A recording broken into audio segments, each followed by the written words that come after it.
coming at ya, at ya. Tell you when smashed up, coming at ya, coming at ya. Rhyme style disaster, coming at ya, at ya. Good evening and welcome to Outspoken. My name is Nigel Ashford. I'm your host tonight. So tonight is an amazing show because it is our Outspoken Book Club. Outspoken Book Club is when we get together, talk about an LGBTQ book and an LGBTQ author, and we support our community, support our people, and do whatever we can to make sure our stories are told. This is an interesting book. Usually we've presented autobiographies, biographies, and also fiction, but this one is quite unique. We are interviewing today Jeremy Johnson, and his book, Intimacy Through His View, is talking about 14 men, both straight, gay, bisexual, African-American, who are single and both married, and they're talking about what intimacy means through their view. And I'm super excited to finally meet Jeremy. We've known each other for a couple I think since October of 2020. And I remember him talking about his book and telling me about it. And this is the first time I actually heard men, especially men of color, talk about intimacy. I'd like to introduce you, ladies and gentlemen, Jeremy Johnson.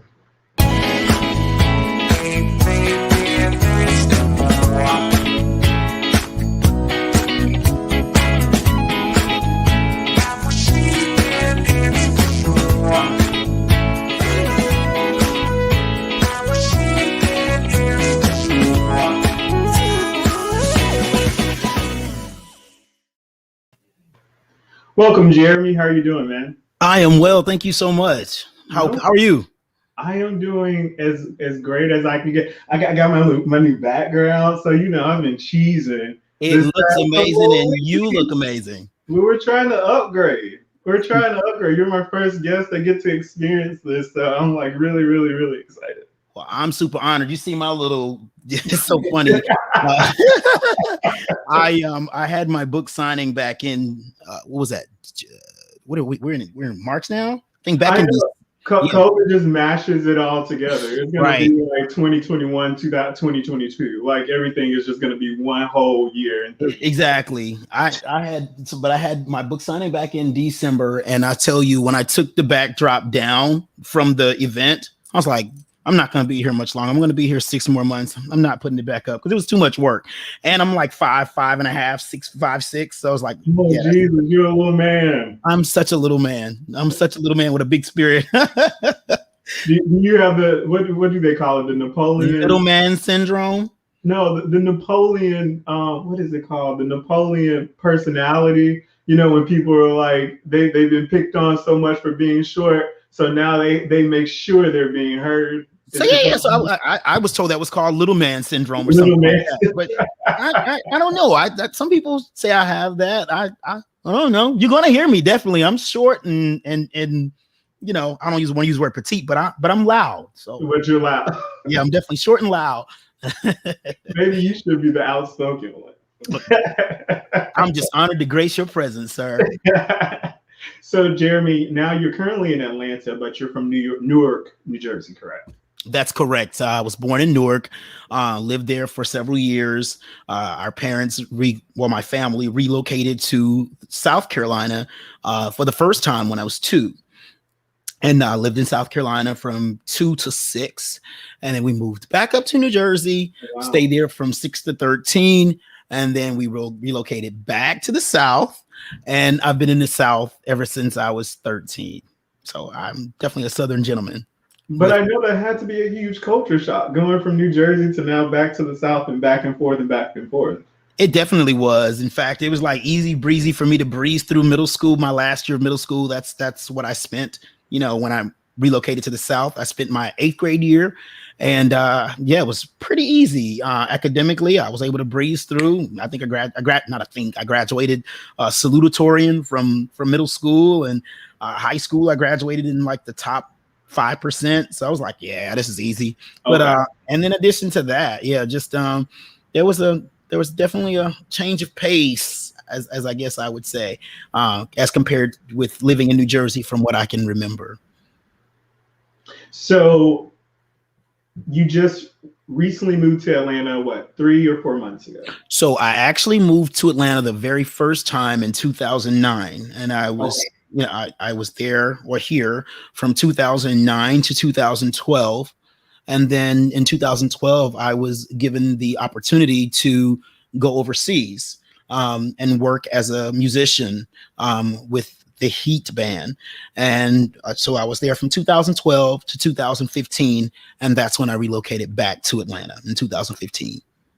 Wow. So on top of being an author, you're also a performer and singer. I saw on your website when I was doing my little research, I was like, oh, this man has a whole mic, a whole voice. I was like, wow, he's a jack of all trades. You're a Renaissance man.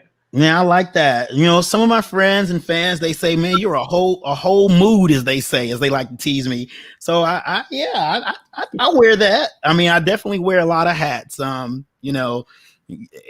you come from humble beginnings, you just have to kind of get in where you fit in and just do whatever you can to hone and develop as many skill sets as you can. And then as a result of that, I think you're able to kind of operate in a lot of different arenas. So I'm grateful for that. So which one are you more passionate about? Are you more passionate about writing or singing and performing? Ooh, to be honest, Nigel, I would say I love them equally. I do. Mm. I really do. But I think for those who've ever seen me perform live, there's just something magical about when I hit that stage. I think I would probably feel the same magic with writing, only writing is more technical for me and it requires me Mhm. to be still and sit still and shut up a lot longer. So, but performing allows me to be in your face and be that little loud guy that I spoke of earlier. So, but I would definitely say I love them equally. I think they both have their place in my life. They both play a very pivotal role in my life. Awesome. So let's get down to these amazing words that you wrote on these pages. Ooh. Intimacy from his view. What sparked this inspiration and this idea to talk about men, specifically African American men, and intimacy? Being from the South majority of your life, and I truly understand it from being from Alabama, intimacy, feelings, emotions are something that's not huge, highly covered within that area for men, especially men of color.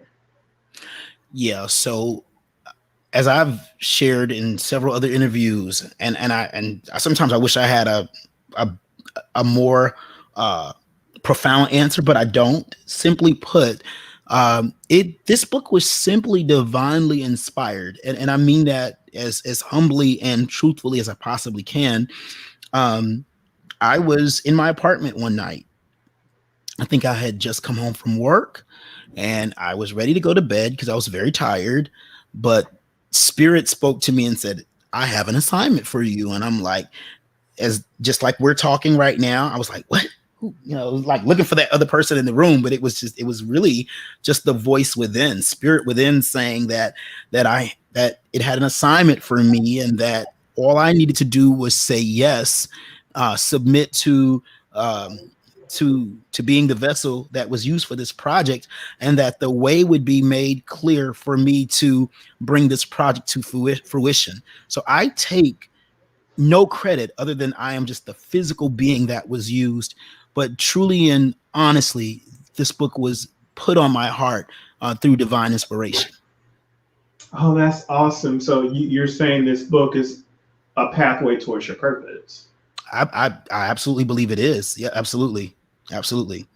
Which I believe one of my many purposes is to, and I'm going to say this, and I hope this doesn't come out the wrong way, to bring healing. I think that so many of us, I recall writing a song some time ago that was called Needy.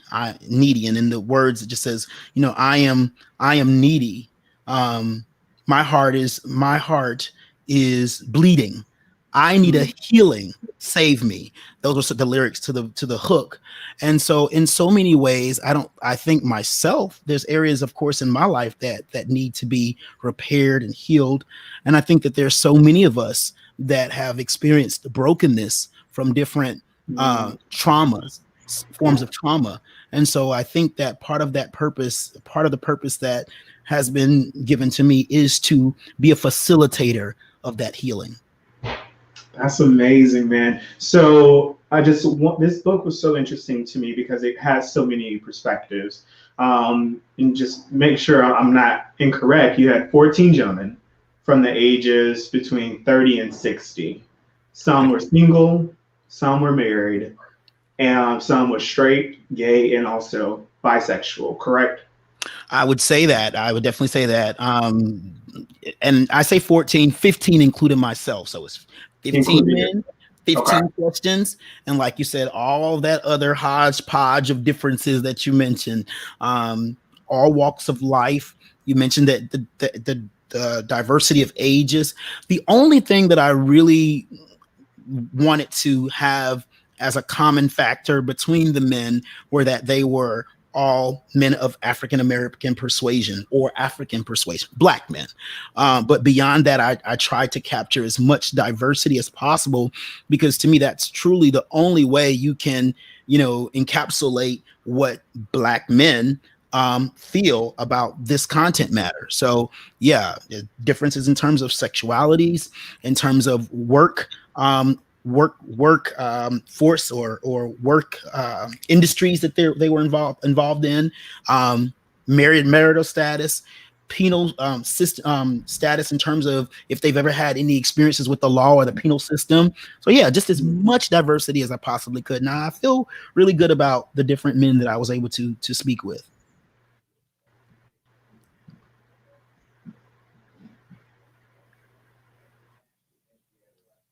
Did I lose you there?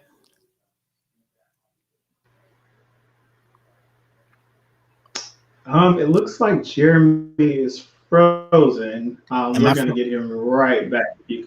Can, are you back, Jeremy? I hear you.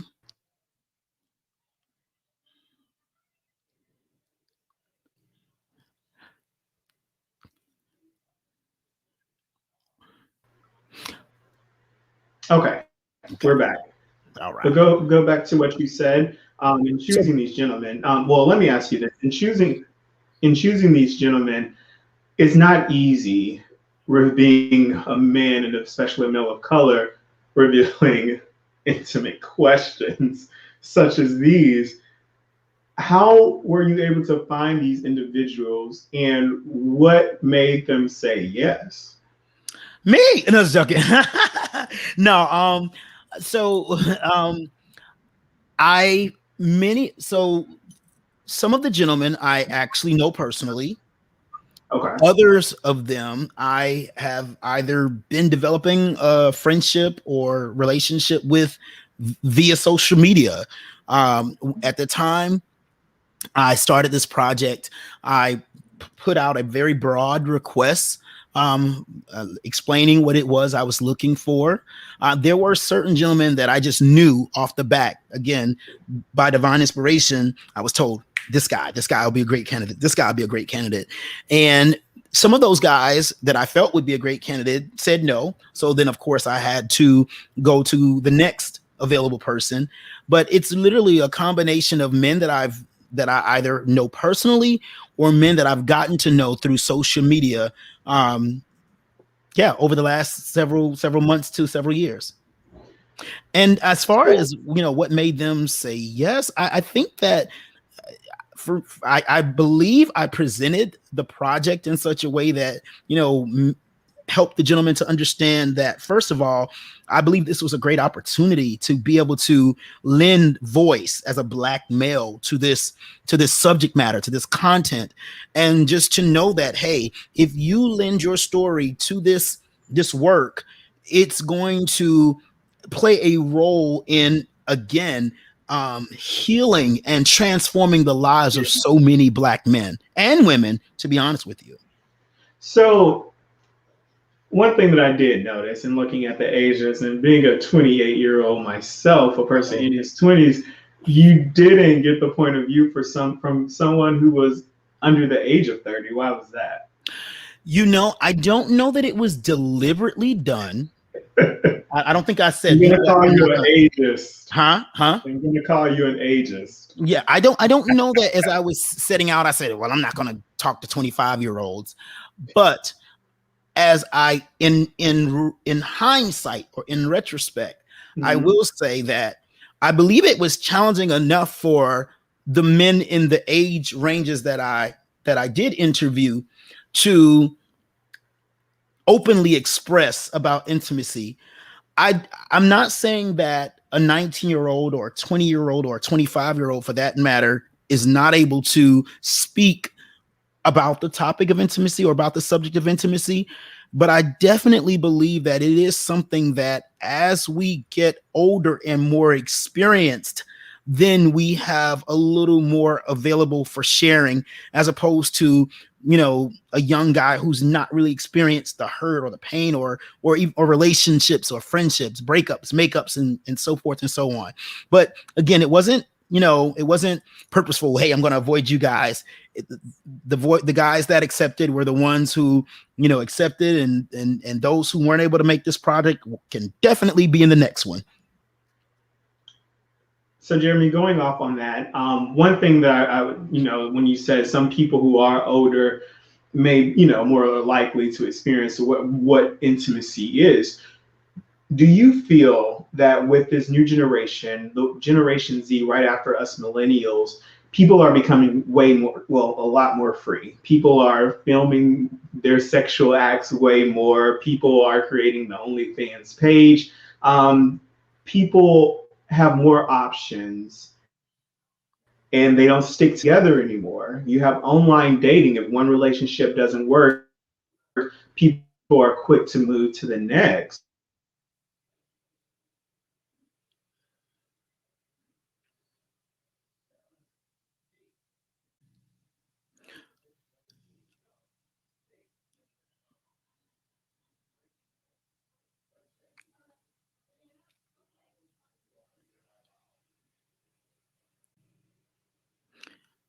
So Nigel, the last thing I heard you say was that it seems like people are becoming more free.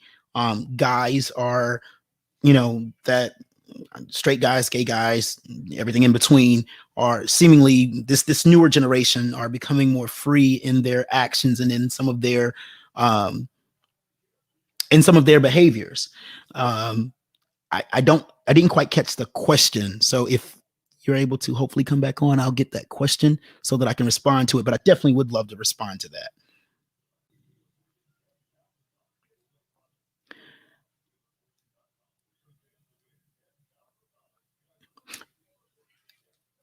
As far as until you come back on, I do believe you're right that this younger generation um, does seem to be much more comfortable.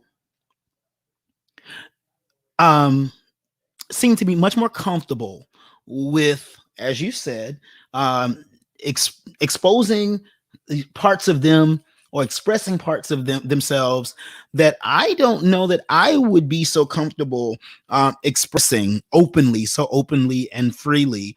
You use the word freely, and I definitely would agree with that. That's some of the behaviors that we're seeing in our younger generation are freer behavior. So I think I would use that word, but then I would also use be honest with you, I would say some of the behaviors are a bit concerning, because what I often wonder about are, do these guys have real like jobs that they actually have to go to and have a supervisor or a manager that they report to? Because with the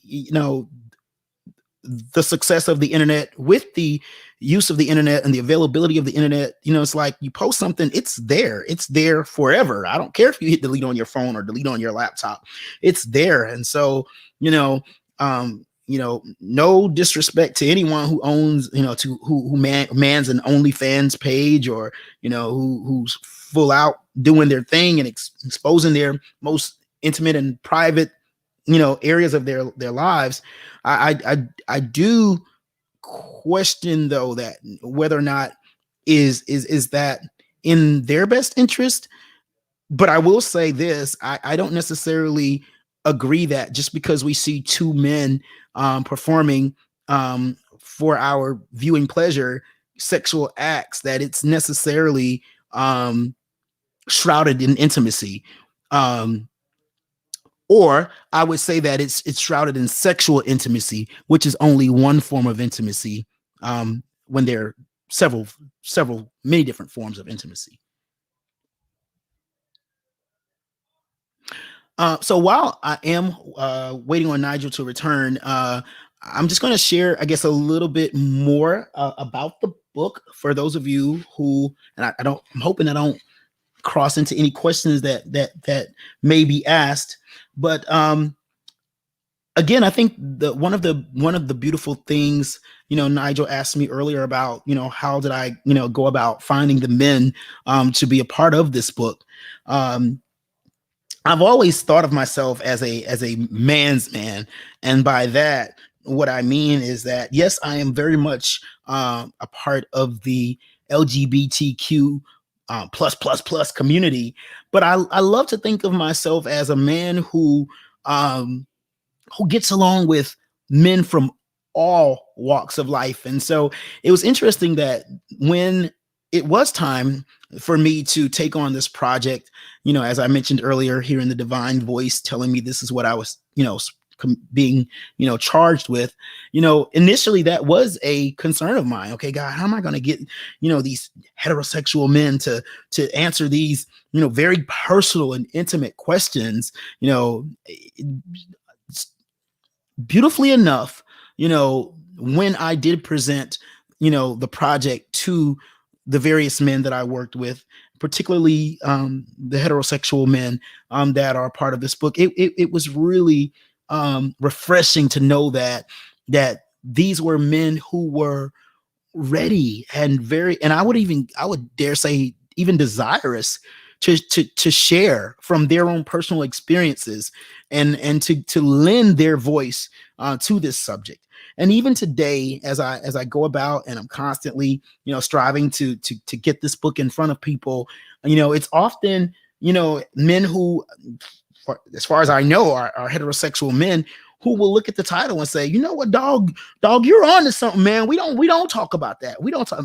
Guys that will be with their girlfriends or guys that will be with their wives that will say, you know what, baby, I like that. I think we should get a copy of that and talk about, intimacy a bit more. So it was just a blessing to be able to find men that didn't approach me or didn't see what I was doing as weird or disrespectful or invasive, but that just really wanted to be a part of something great. And so again, I'm just really thankful that I was able to be that vessel to spearhead that. So I'm going to take a pause for the cause and see if Nigel's ready to come back. Let's see. What else would I want you to know without giving away? I'll tell you what I'll do. For those of you who haven't read the book yet, what I would like to do is start out with, maybe I'll share with you the opening poem from the book. And then I will later on in the interview be reading an excerpt. But I'm going to start by, I'd like to share maybe this, and I've been saved by the bell. Hey, Jeremy, thank you so much. Nigel. Thank you so much for holding it down. Guys, we're going to go to a quick commercial, but when we get back, Jeremy has some more questions for you. And I hope you guys stick around and see what Jeremy has to say in a little bit.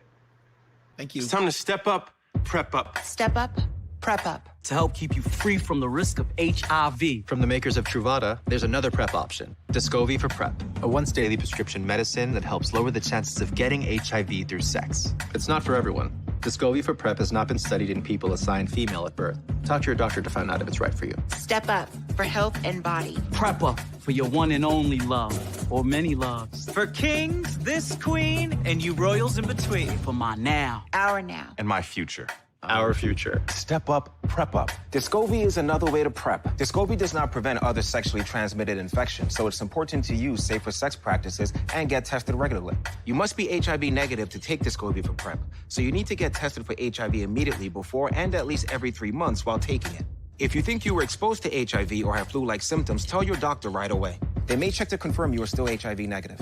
Serious side effects can occur, including kidney problems and kidney failure. Rare life-threatening side effects include a buildup of lactic acid and liver problems. The most common side effect was diarrhea. Tell your doctor about all the medicines and supplements you take, or if you have kidney or liver problems, including hepatitis. If you have hepatitis B, do not stop taking Descovy without talking to your doctor. Ask your doctor about your risk of HIV, and if Descovy for PrEP is right for you. Words are loud, but actions are louder. Step up. Prep up. With Descovy for PrEP. Get help paying for Descovy for PrEP. Learn more at stepupprepup.com. Rockstar disaster coming at ya.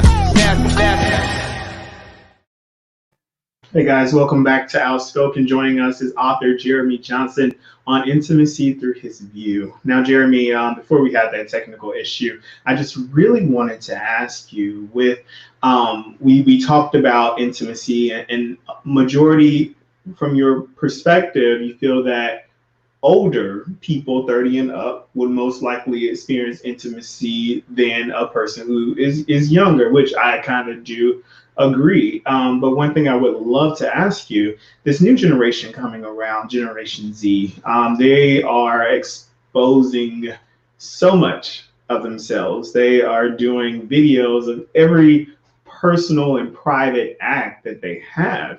Do you think that generation is really going to understand what intimacy is?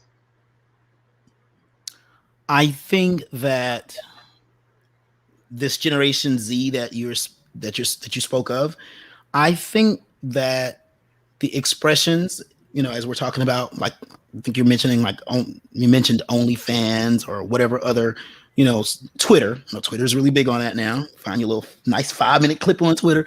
I think this generation is, if I may say it this way, cheapening themselves in many ways. While sexual intimacy is not to be diminished by any means, it's only one form of intimacy. And I think that just as easily as some of the young men that you're speaking of, or young men in general that you're speaking of, that are, seemingly taking great pleasure in exposing what I personally believe should be more private and intimate acts. I think that for them to be able to share other aspects of intimacy, openly, would serve them just as well as it would be to share their sexual and what I believe, should be private acts, publicly. I think that there is a cheapening, a disservice, if you would, that some young men are doing to themselves by exposing so much so soon. Okay, I totally agree. Now, in you saying in your book, there are 4 different types of intimacy: physical, emotional, spiritual, and mental. Yes. Define those for me. Okay, so interestingly enough, there, of course, Webster, or we don't even use Webster anymore, dictionary.com. So to be clear, there are at least 8 different types of intimacy that we have become familiar with. For me personally, I wanted to focus on 4 of those 8.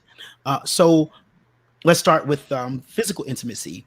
Physical intimacy is often used interchangeably, or I'm going to say confused, with sexual intimacy, but they are not actually the same. So sexual intimacy would be a 5th form of intimacy.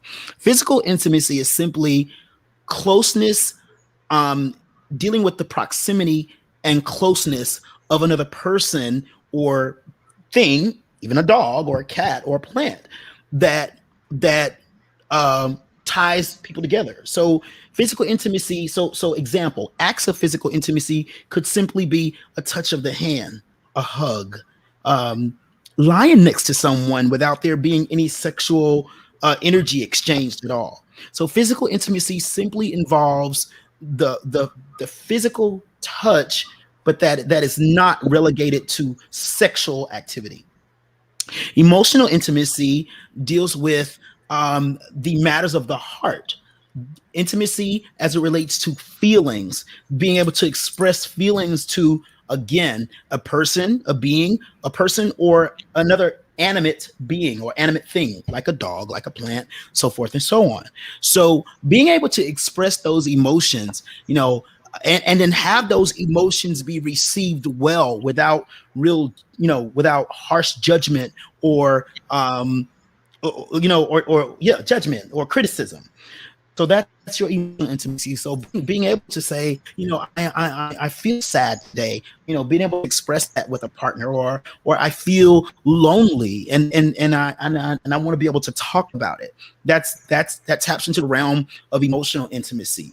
Then we have spiritual intimacy. Spiritual intimacy is all about that connectedness to your higher power, and spiritual intimacy really, honestly, deals with self, the spirit being, the soul. In the book, I go into this whole definition of what spirit and soul is. And so spiritual intimacy is that. It's being connected to that breath, actually, is what spirit is actually defined as, or was defined as in the earlier days. Breath, being able to be connected to your breathing and to the flow of the spirit that lives within each and every one of us.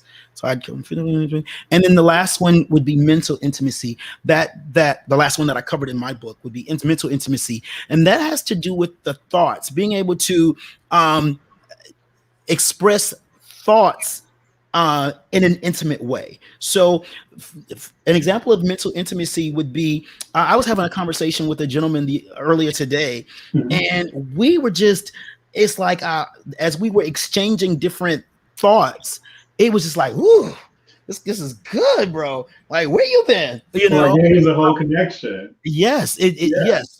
So being connected through thought, not necessarily touching and feeling and all that. So as you can see, going back to your previous question, being able to experience all of those things, I think, if anything, that would make this these sexual acts that we're doing on camera now, guys, so much better, because then it's more than just, this is an adult show, right?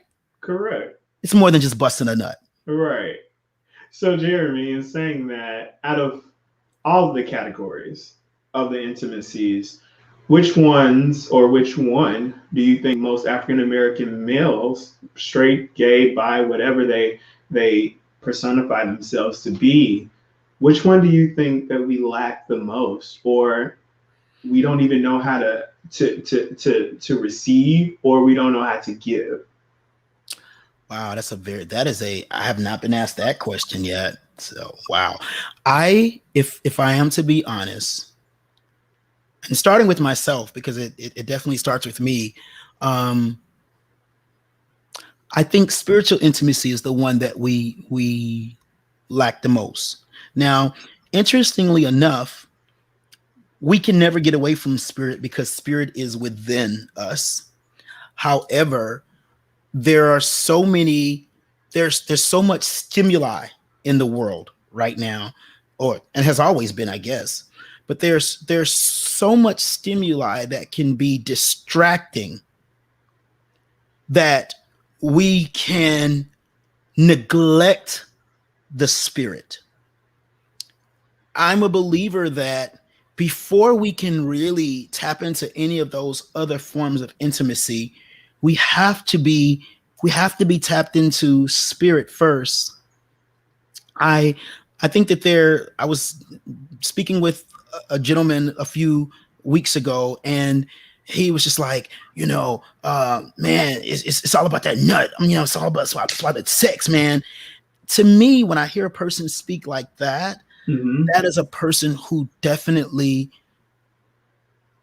lacks or does not understand that that there's something missing.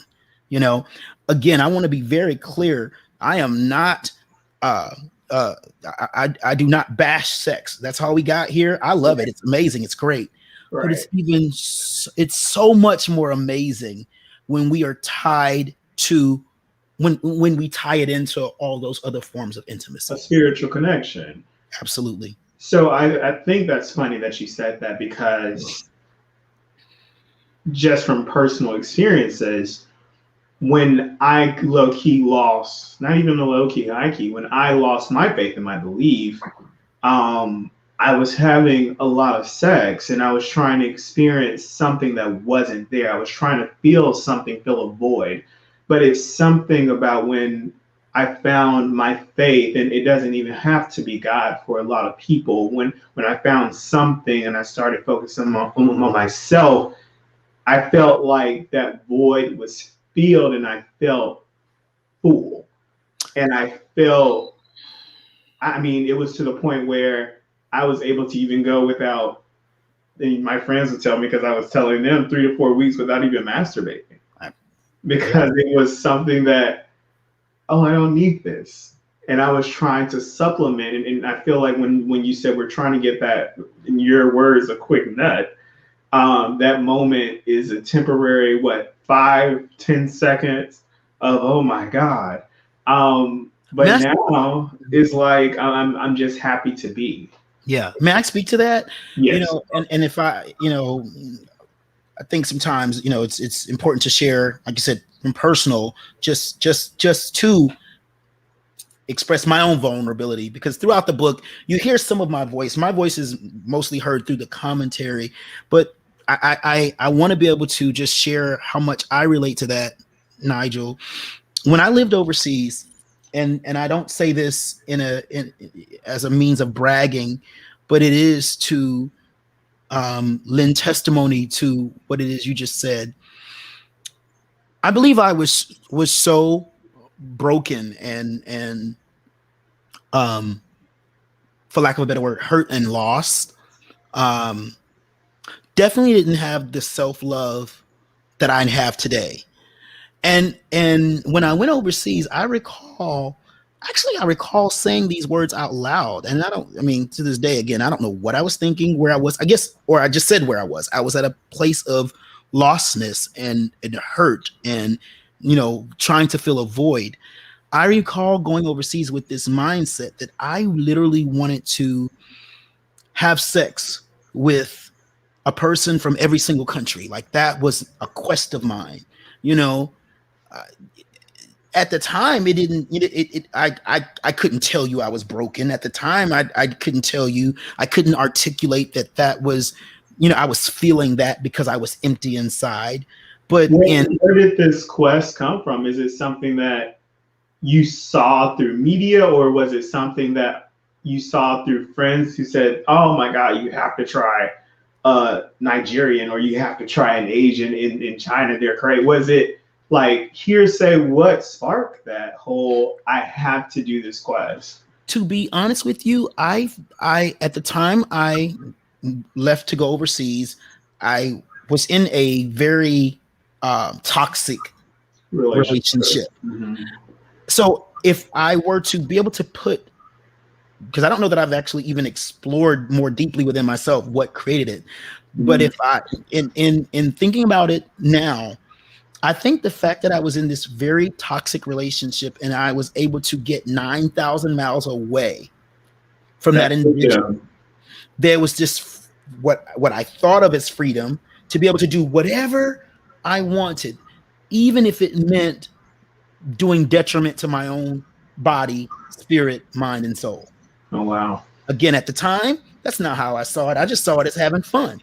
Right. Get on the app, find me a dude who wants to have sex for the night, and go at it, sometimes not even knowing their name. But isn't that our culture, though? when the moment we get into a new city or a new state, that's one of the first things that we feel like that is a priority. You know, and when you say our, are you speaking of the LGBT community or a human Actually, nature? Human nature. Well, I'm actually talking about men.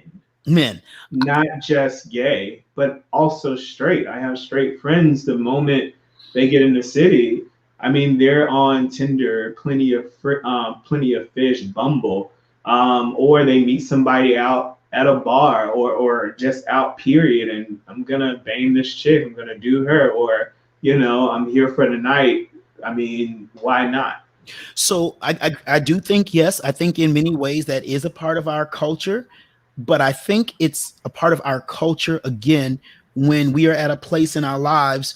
And again, I'm probably going to catch some flack for saying this, but I think that is a part of our culture when we aren't truly filled. You know, because that's it's like you said earlier, when I'm happiest, when I'm connected to spirit, when I am operating on that higher vibrational level that I like to operate on, I honestly don't even have time to think about sex. Yeah. You know, or it doesn't even really, the thought of sex doesn't enter my mind nearly as much when I am walking in my purpose and in my path and just happy and doing what it is I believe I am called to do.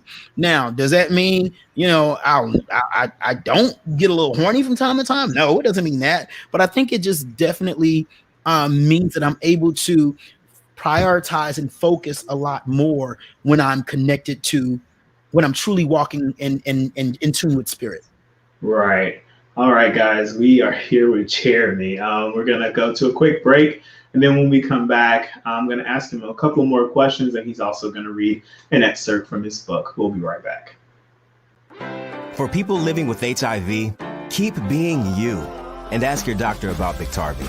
Biktarvy is a complete one-pill, once-a-day treatment used for HIV in certain adults. It's not a cure, but with one small pill, Biktarvy fights HIV to help you get to and stay undetectable. That's when the amount of virus is so low, it cannot be measured by a lab test. Research shows people who take HIV treatment every day and get to and stay undetectable can no longer transmit HIV through sex. Serious side effects can occur, including kidney problems and kidney failure. Rare, life-threatening side effects include a buildup of lactic acid and liver problems. Do not take Biktarvy if you take dofetilide or rifampin. Tell your doctor about all the medicines and supplements you take if you are pregnant or breastfeeding, or if you have kidney or liver problems, including hepatitis. If you have hepatitis B, do not stop taking Biktarvy without talking to your doctor. Common side effects were diarrhea, nausea, and headache. If you're living with HIV, keep loving who you are and ask your doctor if Biktarvy is right for you. Rockstyle disaster coming at you. Hey guys, welcome back to Outspoken. We're here with Jeremy with his book, Intimacy through Lord, Jeremy, you go ahead, say it. You got it. Intimacy from his view. What Black men have to say about intimacy. Yes, I'm sorry, I got a little tongue tied. Jeremy, in our final hour of our show, I just want to ask you a couple of questions. What were your fears in writing this book, and were there any types of hesitations that almost held you back from creating this book? Okay, so I definitely like the word hesitation versus fears. I'm becoming super conscious of every single word that I utter, out of my mouth. So I really like that word. You're speaking it into existence. Absolutely. I would say my hesitation, if anything, was, again, are these guys going to think I'm weird? Asking, especially again, when it came to asking some of the more, penetrating questions, is this straight brother going to think I'm weird for asking, hey, what's the question I asked about the penis? What role does the penis play in it? Asking a heterosexual man that is not the most, comforting thing to do. But I like how you went quote by quote, because in there one of the guys were like, "Oh wow," and you actually added the part of him saying, "Oh wow." yeah, and that's exactly. I think that question actually did throw a couple of guys off, but that would have, I guess, would have would have been my greatest hesitation, just that the purpose of this book would be perceived as important enough for guys to want to be involved, and that they would not be offended in any way or think that I was in any way being inappropriate as a man who lives, a same gender loving lifestyle. That's what I would say my greatest concern was. But I was able to move past that and get it done. So I'm grateful. In creating this book, your hopes of what you wanted it to accomplish, did those change over time after the creation of the book? No, I think honestly, I was very clear. I was given very clear goals for the book. I think early on well, let me back up. I think the only thing that would be different is just wanting more people to get their hands on a copy, and not because I'm looking to get rich, because you really don't get rich off of books. That's, I guess you could, but at least I haven't. It's my first book. But wanting to get this message out, wanting to get more dialogue taking place amongst men and women of color, like that would be the one thing that I would say continues to evolve. I'm more and more determined each day that I wake up to keep this book in the forefront of people, or in front of people's faces, because again, it's content that matters to us. I truly believe that if we begin to better understand intimacy and become more comfortable about expressing intimacy amongst and between each other, I just believe that the relationships that we have, it won't be hard for Johnny and Johnny to do business together, because Johnny and Johnny will have, or Johnny and Jimmy will have a trust in each other. Johnny and Paul will know, what, that's my brother. He loves me. He respects me. He honors me. And so I don't have to feel like I don't have to walk around with that, that face that looks like I'm ready to beat your ass just because you spoke to me. Right. That has to do with the fact that we lack intimacy. And so the one thing, I guess, if anything has changed, is my motivation for making certain that this message gets to the masses, not just 5 people or 10 people. So in interviewing 14 plus yourself, 15 individuals, what did you finally come up with? You could just say it in a paragraph mentally. What does intimacy means? No, what does it mean for a African American male to be vulnerable in his intimacy? It means that an African American male can take joy, pride, and even security in expressing himself wholly, unapologetically, and truthfully, without fear of his actions, of doing so. Oh, wow. I love that, Jeremy. Thank you, sir. Was that in your book? No. I'm sure I coined or played around with those. That's what it really means at this point. I'm still working on that. Being able to be vulnerable with people that I love and respect, and even online and social media. I think so many of us, it's so easy to put on face, as I call it. To send that representative and make it appear as though everything is great and hunky dory. Right. I think my post the other day, I said something to the effect of, I really want to. I'm not ashamed to say I really want to win people's hearts. I want to be someone that people can trust. That takes a level of vulnerability for me to say that. Yeah. It's much easier to say, I don't give I give 0 fucks. I give 0 fucks. That's our new saying in 2021. I give 0 fucks. Well, to say that means you don't care. You don't care to put your heart out there. You don't care about other people's emotions. You don't care about other people's feelings. You don't care about how your behavior affects another's, and that's the farthest thing from the truth. I get it. No, I'm not going to let another person's opinion of me change who I am per se, but at the same time, I am my brother's keeper. I am my sister's keeper. And I want the actions and the behaviors that I demonstrate and exhibit on a day-to-day basis to be in harmony with my brothers and sisters, so that again I can be a part of that healing and not further hurt. I love that. We got from Vince. He loves what you had to say, Jeremy. I love what you're saying too, man. You're speaking Thanks, to the Vince. soul.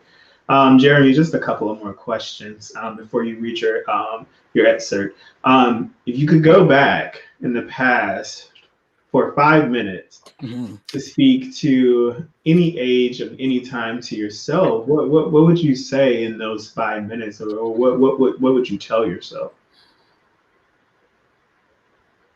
Wow. I want to make sure I heard that question. Would you mind repeating that question, Nigel? No problem. I have to repeat it all the time. Everybody always get a little thrown off. If you can go back in time for 5 minutes, what age would you visit yourself as, and what would you say to yourself within those 5 minutes? Wow, that's a great question. I think I would probably go back to around my early teen years, and just say, you're different, but you were created and designed perfectly, and love yourself just as you are. I think being a male, a same gender loving male, grew up in a religious home, for so many years, I tried to avoid, my own feelings or, emotions. I would not accept the fact that I, have attractions towards men, and sometimes women, to be honest, truth be told. But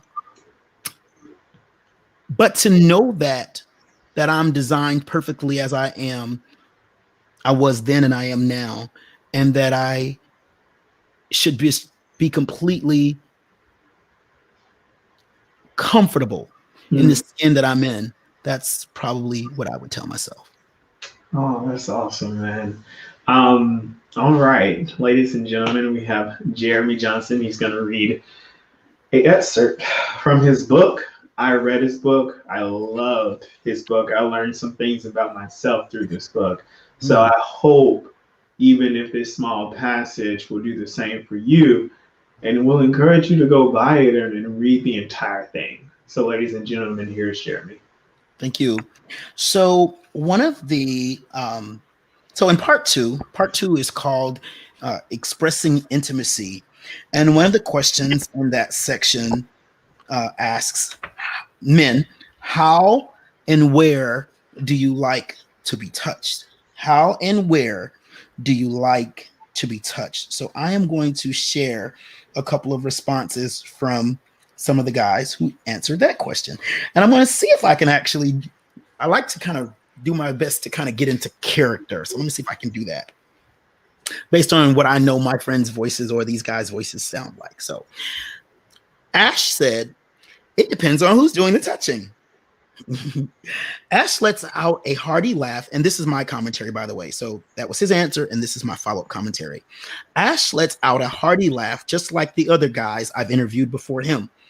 I think it is safe to say, when it comes to being touched, who's doing the touching is equally important to where and how the touch is being applied. No, Mr. Police Officer, the stop and frisk bullshit does not feel good. And you, nasty parent, I don't think your 5-year-old stepson is too keen on you sticking your finger in his rear or making him place his innocent baby hands around your giant throbbing penis. I think you get the picture. All touch matters, just like Black lives. And let's say this, back to Ashley. So let's say like with my partner, my husband, my best friend, Jason, I probably like him to, I don't know, everywhere? Really? He laughs. But no, I like hugs. I like people to kind of just take me in, whether it's getting a hug from my friends, people I haven't seen in a long time, my family, obviously, of course, Jason, just can just embrace. And you know that every that somebody cares for you, particularly when you have a family that you've grown up with and you haven't seen in a long time, whether it's a family reunion or a holiday celebration. It takes me back to being a little kid and makes me think about all the ancestors who are gone and aren't here anymore. So that touch really can be more than just that exchange. It can be a real, true experience in all sense of the kind of touches that we'll go through throughout our days. All right. Thank you so much, Jeremy. Thank you so much. Thank you. So, man, now we're at the end of our show. Tell me what's next for you. Oh man, I'm excited. So you asked me earlier, which one do I love more? Which one do I love more? The whole music thing or the book thing? And like I said, I love them equally both. But you know, it's 2021, and this book, I think I'm super excited about it. I want to continue to give it legs. So I am currently in the process of converting it or transforming it into a stage play. So I'm super excited about that. Looking forward to that kicking off around late summer. You know what I thought you were going to say, though, Jeremy? I thought you were going to say a documentary. Because as I was reading this whole book, I honestly just saw these men in the dark room with the chair talking about their experiences. And like, that's how I was reading this book. Well, you know what's interesting, Nigel, is another partner of mine, a filmmaker friend of mine, we have toyed with that idea as well. And so that is going to follow the actual stage play. So definitely have both of those things coming. And what's next is new music, because I believe all of these experiences can just be coupled together. And I'm super excited. I started penning a song the other day about intimacy. And so to be honest with you, I can't tell you where exactly I'm going with this next musical project, but I know it's been about 4 years since I've released new music, and I know this book has definitely, the release of this book or the launch of this book has inspired some new feelings, new emotions, new messages, and so it's time to get it out. Yes, time to get it out for sure.